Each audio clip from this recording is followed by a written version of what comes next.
Hai, selamat pagi. Talk with Amanda, sesi ke-9. Hari ini kita akan bahas sesuatu yang seru dan gak terduga. Dulu, Mark Zuckerberg dikenal sebagai bos teknologi dan yang selalu pakai hoodie dan kaos abu-abu.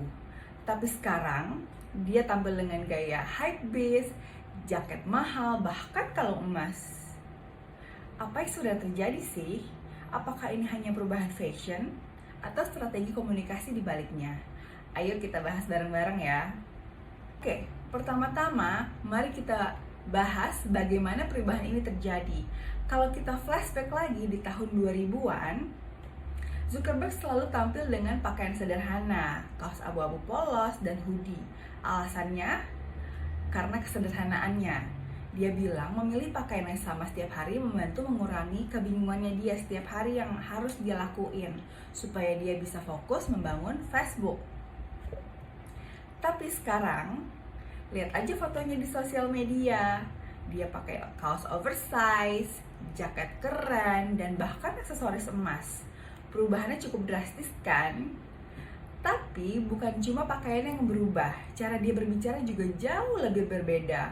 Dulu, setiap kali Zuckerberg tampil di konferensi atau wawancara, dia sering terlihat kaku dan kurang ekspresif. Presentasinya terkesan teknis, nggak terlalu engaging. Sekarang, dia lebih percaya diri, lebih ekspresif, dan bahkan lebih terbuka soal kehidupannya di media sosial. Kalau kita perhatiin, cara dia menyampaikan pesan juga lebih santai dan relatable. Ini jelas bukan kebetulan kan? Pertanyaannya, kenapa dia berubah? Apakah ini hanya selera fashion baru atau ada strategi bisnis yang lebih besar? Ada beberapa kemungkinan. Yang pertama, ini bisa jadi bagian dari branding Meta setelah banyak kontroversi. Zuckerberg mungkin ingin tampil lebih fresh dan approachable. Kedua, ini juga strategi personal branding. Dia nggak mau lagi dikenal sebagai geek introvert, tapi dia mau dikenal sebagai pemimpin teknologi yang lebih stylish dan mengikuti tren. Dan yang ketiga, dia terhubung dengan audiens yang lebih muda. Kita tahu kalau generasi sekarang lebih menghargai pemimpin yang autentik dan bisa beradaptasi dengan zaman. Dari perubahan ini, ada beberapa hal yang bisa kita pelajari. Yang pertama, citra bisa berubah. Personal branding itu dinamis, kita harus bisa berkembang.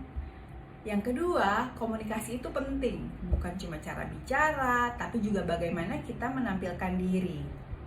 Lalu yang ketiga, kita mau beradaptasi atau tertinggal.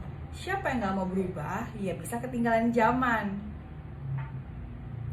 Jadi, menurut kalian, apakah perubahan Zuckerberg ini hanya sekedar gaya atau ini bagian strategi komunikasi yang cerdas?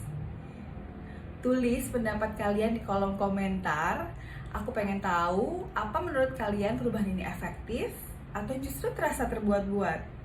Jangan lupa like, share, dan subscribe untuk lebih banyak pembahasan menarik seputar komunikasi, branding, dan karir.